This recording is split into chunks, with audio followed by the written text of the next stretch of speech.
आज के वीडियो में हम यहाँ पे डिस्कस करने वाले हैं आईसीआई लाइफ इंश्योरेंस के बारे में। तो इस कंपनी की पहले हम वेबसाइट पे आ जाते हैं। तो इसके अगर मैं यहाँ पे प्लान्स की बात करता हूँ तो ये जो आपके पास में लाइफ इंश्योरेंस लॉन्ग टर्म्स इनके पास ये होते हैं प्लान। ULIPS क्या होता है? Unit linked insurance plan, pension and health insurance जैसी सर्विसेज ये यहाँ पे हमें प्रोवाइड करवाती है। बाकी आप इसकी वेबसाइट पे आके थोड़ा सा अच्छे से इसको देखोगे तो सारे पॉइंट्स आपको यहाँ पे मिल जाएंगे। ठीक है, तो क्या इसका बिजनेस ग्रो करने वाला? बिल्कुल ग्रो करने वाला। फ्यूचर में इनकी डिमांड रहने वाली है क्या? यस रहने वाली है। अब यहाँ पे देखो प्रोडक्ट में यहाँ पे देख सकते हो जितने भी टाइप की ये जो इंश्योरेंस है यहाँ पे सारी की सारी यहाँ पे गिवन है। 1 बाय 1 आप यहाँ पे चेक कर सकते हो और ये सेक्टर यहाँ पे ग्रो करने वाला है। इस सेक्टर की अगर मैं बात करता हूं तो अपनी इंडिया में 3 से 4% ही अभी इंश्योरेंस हो रही है, जबकि अगर डेवलप कंट्री की बात करता हूं तो वहां पे ये बहुत ज्यादा नंबर्स हैं। तो इसका मतलब सेक्टर यहां ग्रो करेगा ही करेगा। और दूसरी बात अगर यहाँ पे ये है कि यहाँ पे मिडिल क्लास यहाँ पे इंक्रीज हो रही है और कोविड की वजह से यहाँ पे इंश्योरेंस सेक्टर भी यहाँ पे अच्छा खासा बूम करने वाला है। और वो जैसे जैसे धीरे धीरे जैसे अपनी इनकम बढ़ रही है तो इंश्योरेंस हर कोई यहाँ पे करवा रहा है। तो ये सेक्टर डेफिनेटली यहाँ पे ग्रो करेगा और ये एक अच्छा खासा स्टॉक है इस सेक्टर में। तो अब यहाँ पे और इस डिटेल में अगर आपको यहाँ पे जाना है तो इसके अंदर में इस डॉक्यूमेंट्स पे आना है। यहाँ पे ये जो पीपीटी है इस पे क्लिक करके देख सकते हो और यहाँ पे फाइनेंशियल ईयर ये 2025 यहाँ से आप और इंफॉर्मेशन यहाँ पे ले सकते हो। अब हम इसके थोड़े फाइनेंशियल देख लेते हैं, उसके बाद जाएंगे इसके चार्ट पे। अब यहाँ पे देखो ये कंपनी हमें डिविडेंड भी देती है, तो NSE की वेबसाइट पे आ जाएंगे एंड ये कॉर्पोरेट एक्शंस पे क्लिक करके जो भी डिविडेंड बोनस जो भी यहाँ पे देता है वो सारा का सारा हमें यहाँ पे दिखाई दे देता है। ठीक है, तो कब इसने क्या कितना डिविडेंड दिया है? तो ज्यादा डिविडेंड ये देने वाली नहीं है, ये अच्छी बात है। उसके बाद में हम यहाँ पे आगे चलते हैं। देन इस स्टॉक का कोई भी यहाँ पे देखो प्लेज परसेंटेज यहाँ पे 0 है। डेट टू इक्विटी रेशियो 0.21 है जो यहाँ पे मैनेजेबल है। तो यहाँ पे ज्यादा इनके पास डेट भी यहाँ पे नहीं है। उसके बाद में इंडस्ट्री का P 73 है। स्टॉक अभी 68 या 69 पे ट्रेड कर रहा है, ये भी हमारे लिए यहाँ पे प्लस पॉइंट है। देन उसके बाद में अगर मैं इसका फाइनेंशियल की बात कर लेता हूं, आगे प्रॉफिट एंड लॉस में हम आते हैं। तो अगर इसकी हम सेल्स देख सकते हैं, देखो 14 में क्या थी आपके पास में ऑलमोस्ट 22,000 करोड़, फिर 15 में इंक्रीज होती है और 16 में यहाँ पे अच्छी खासा डिक्रीज होता है। देन अगेन इंक्रीज होती है, ऑलमोस्ट फ्लैट रहती है, थोड़ा सा इंक्रीज होता है और यहाँ पे लगभग यहाँ पे हाफ हो जाता है। देन यहाँ पे 4 टाइम्स होता है, फिर यहाँ पे डिक्रीज होती है, अगेन डिक्रीज होती है, देन यहाँ पे लाइफ टाइम हाई होता है और उसके बाद अगेन यहाँ पे डिक्रीज हो रखी है और यहाँ पे ऑलमोस्ट 25 की जो सेल्स है उसके ऑलमोस्ट सेम ही है। ठीक है, लास्ट 4 क्वार्टर की, इन 4 क्वार्टर्स की यहाँ पे मैं यहाँ पे बात करने वाला हूँ।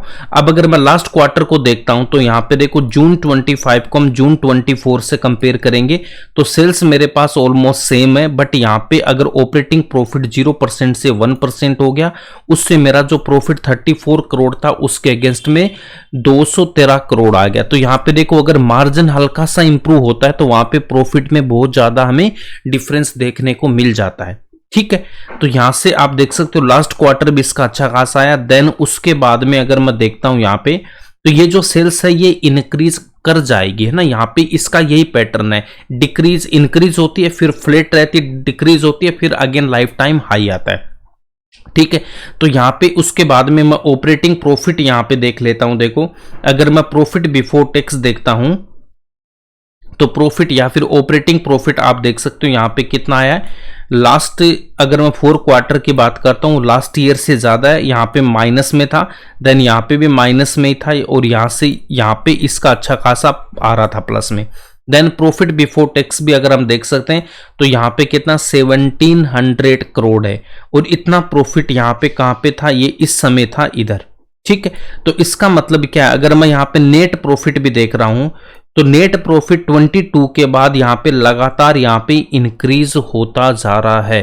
ठीक है, तो यहाँ पे देखो बिजनेस ये ग्रो करेगा ही करेगा, ये हमारे लिए अपॉर्चुनिटी होता है। ऐसा स्टॉक जब इस तरह की परफॉर्मेंस देता है, कभी सेल्स कम ज्यादा हो रही है तो ये हमारे लिए प्लस पॉइंट है और इन्हीं की वजह से स्टॉक थोड़ा नीचे आता है, वो हमारे लिए अपॉर्चुनिटी होती है।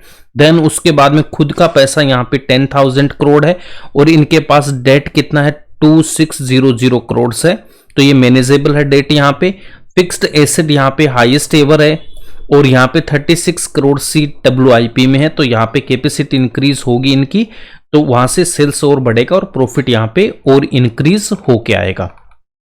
अब शेयर होल्डिंग पैटर्न में देख सकते हैं प्रमोटर यहाँ पे ऑलमोस्ट 73% है, मैक्सिमम 75% रख सकते हैं। अब यहाँ पे प्रमोटर्स में आप देख सकते हो आईसीआई बैंक एंड यहाँ पे प्रूडेंटल कॉर्पोरेशन होल्डिंग लिमिटेड, इनका ये जॉइंट वेंचर है, तो इनका कितना यहाँ पे 51% आईसीआई बैंक का है और यहाँ पे 22% इनकी हिस्सेदारी है। ठीक है, तो प्रमोटर्स का यहाँ पे अच्छा खासा स्टेक है। देन एफआईज यहाँ पे 13.12% है, डीआईज 8.86% है, पब्लिक ओनली 5% है और 5% पे से भी मैं यहाँ पे देखता हूं तो यहां से देखो 2% और हटा दूंगा तो ओनली 3% है। इसका मतलब क्या है, यहाँ पे स्ट्रॉन्ग शेयर होल्डिंग यहाँ पे इनका बेस है। अब यहाँ पे देखो ऑलमोस्ट 97% मेरे जो शेयर्स है वो स्ट्रॉन्ग हैंड्स के पास में है और इसका जो प्रोडक्ट है इनकी डिमांड फ्यूचर में रहने वाली है, तो कंपनी यहाँ पे ग्रो करेगी। अब इसके हम यहाँ पे देख लेते हैं, इसके चार्ट पे आ जाते हैं। तो अगर मैं इस चार्ट की बात करता हूं तो अब तक इसने ज्यादा रिटर्न यहाँ पे दिया नहीं है।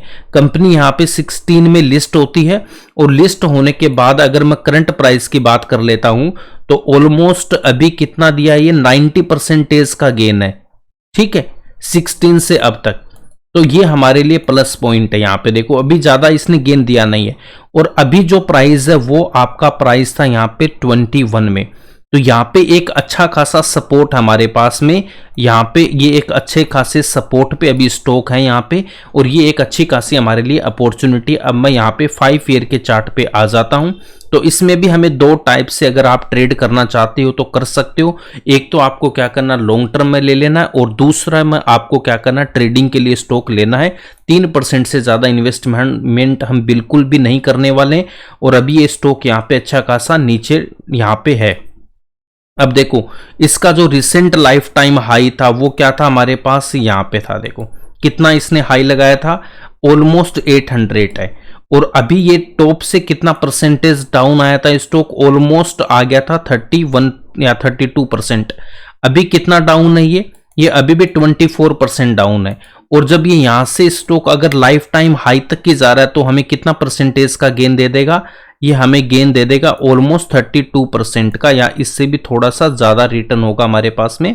यहाँ पे देखो 33 या 34% का ये गेन देगा। क्या इतना गेन ही हमें लेना है क्या? बिल्कुल भी नहीं। क्यों, ऐसा क्यों करेंगे? अभी देखो इसने कोई अभी गेन नहीं दिया, 21 से इस स्टॉक ने कोई गेन नहीं दिया है, उसी प्राइस पे अभी है ये। ठीक है, और जब ये स्टॉक ऐसे कंसोलिडेट फेज में है या फिर ज्यादा रिटर्न अभी इसने नहीं दिया है तो उस केस में हम इसको थोड़ा और होल्ड करेंगे। लाइफ टाइम हाई से भी हमें इसको होल्ड करना है। ठीक है, तो मिनिमम अगर मैं 33% भी ले रहा हूं तो ये अगर 1 ईयर में मेरा टारगेट आ रहा तब भी यहाँ पे मेरे अच्छा खासा परसेंटेज है। बट अगर मैं मानता हूं 15 to 16 मंथ में आ रहा तब भी हमारे लिए एक जबरदस्त यहाँ पे गेन है। तो ये इस पे मेरा व्यू था। यहाँ पे दो टाइप से हमें ट्रेड करना, एक को हमें लॉन्ग टर्म के लिए रखना है, इंडस्ट्री अच्छी है, ग्रोइंग इंडस्ट्री है, फ्यूचर में डिमांड यहाँ रहने वाली है, दूसरे से हम यहाँ पे ट्रेड करते रहेंगे। तो ऐसे हमें यहाँ पे इन्वेस्टमेंट यहाँ पे करना है। ठीक है, और बाकी मैंने हर एक वीडियो में बताया कैसे कैसे हमें लॉन्ग टर्म में रखना और कैसे हमें ट्रेड करना है।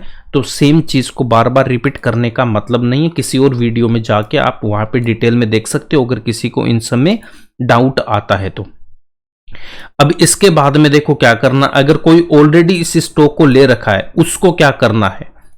अगर आपने कहीं पे भी इस स्टॉक को परचेज किया हुआ, अगर वहां से ये डाउन है स्टॉक, ये स्टॉक अगर आपका 10% डाउन है मिनिमम, तो आपको इसमें और यहाँ पे अपना 3% इन्वेस्टमेंट कर देना है। वो डिफरेंट अकाउंट में करना है, मिनिमम 10% डाउन होना चाहिए। अगर उसके बाद में आपने ये मान लो 2 अकाउंट में आपने ले रखा है, किसी ने यहाँ टॉप पे भी लिया होगा, वहां से 33% डाउन आया था, अभी भी 24 है, तो इसमें मैक्सिमम 2 ट्रेड हो सकती है। जहां पे आपने किया हुआ, आपने जहां इसको परचेज किया है या बाई कर रखा है वहां से मिनिमम 10% डाउन है, उससे ज्यादा भी हो सकता है 11, 12, 13। तो वहां पे आप 3% आप डिफरेंट अकाउंट में लेके यहाँ पे ट्रेड करोगे, सेम अकाउंट में एवरेज नहीं करना है। उसके बाद यहाँ पे बस इतना ही था। और तो इसमें क्या हम पॉइंट रह गया, आई थिंक हमने सारे पॉइंट्स यहाँ पे डिस्कस कर लिए। बाकी आपको इसकी वेबसाइट पे जाके थोड़ी सी आपको भी रिसर्च यहाँ पे करनी है। और बाकी कोई भी अगर आपको बाई करना है या फिर एवरेज करना है या नहीं करना है या फिर नई पोजीशन बनानी है, उससे पहले अपनी स्टडी जरूर करनी है। जो जो मैंने सोर्सेस आपको बताए हैं वहाँ से आपको जरूर स्टडी करने के बाद ही इन्वेस्टमेंट करना है। तो आई होप अगर आपको वीडियो अच्छा लगा तो लाइक करना, शेयर करना, इस चैनल पे नए हो तो प्लीज सब्सक्राइब जरूर करना। मिलते हैं नेक्स्ट वीडियो में एक नए स्टॉक के साथ। Thanks for watching this video.